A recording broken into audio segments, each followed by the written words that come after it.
Check out where I'm at. Right here behind me is the entrance for the world's largest convenience store here in Pigeon Forge, Tennessee, otherwise known as Kodak, Tennessee, where it's physically at.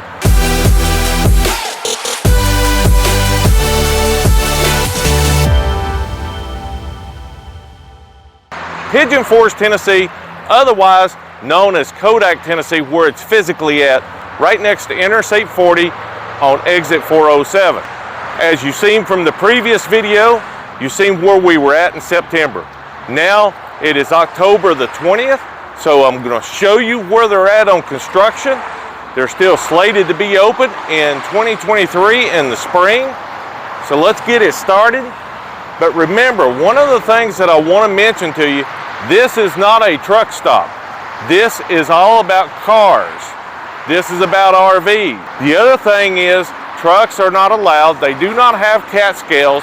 So again, it's about cars and about RVs. Let's get this video going.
Guys, there you have it. Hope you've enjoyed this video. Remember to check back for more updates on the construction and when they have an opening. I'll try to do monthly updates so you can keep track of all the construction and you know what's going on. Remember guys, click the like button. Thanks for subscribing. Thanks for watching. And don't forget to comment below. I'll see you on the next one.